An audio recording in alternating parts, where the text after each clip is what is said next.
Ito yung maganda din naman siya.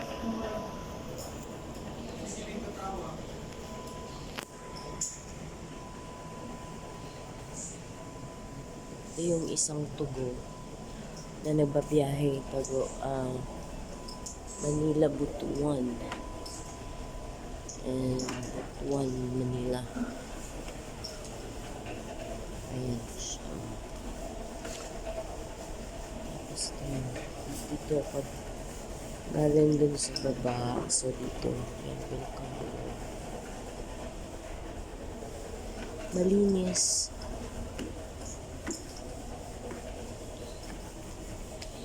San Francisco City.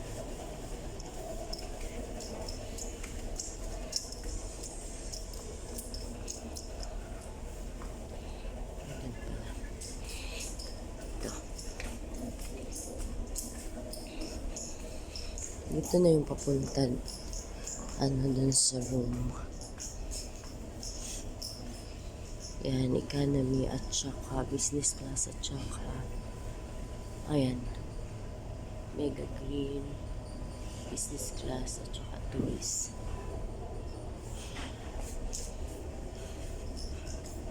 Ito yung mga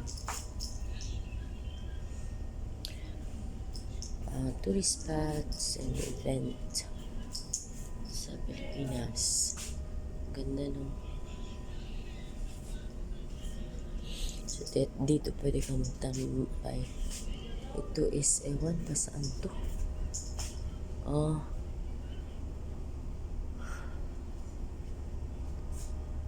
Dun.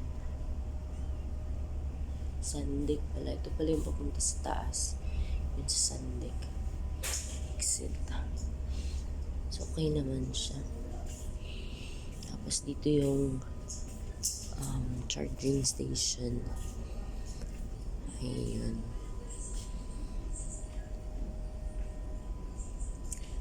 Medyo mas nakakalito to kasi dun sa isa. Okay naman. So dito, maganda din naman. Titingnan mo ganyan. Tapos ito yung toilet. Okay naman yung toilet na. Pero kung ako yung magdedesisyon, if ever tatanungin ako kung saan mas gusto ko yung sa masikap.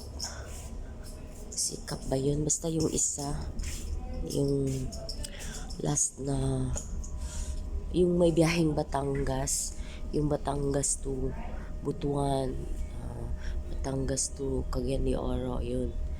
Yung ano nila is from Batangas is every Friday.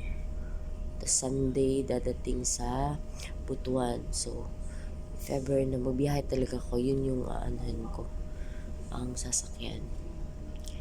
Tapos mag-book na ng mas maaga pa para mas makatipid. So yeah, ito yung namin, accommodation dito kasi nga medyo late na kami nag-book. So medyo mahal siya. Actually, mas mahal pa nga kung nag-book ako ng ano ba yun? Kasi pag-book ko ng earlier, no? Mas mura pa nga yung business class na mas early kami nag-book. Pero ito, naging 2,700 yung total ng ticket ko.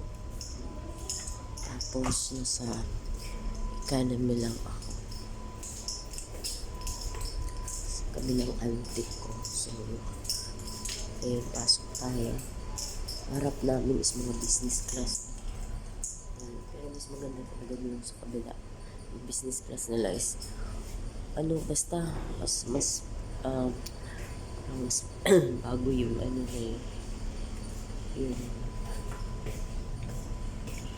yung barko na yun. So dito ka kukuha ng yung bedsheet mo.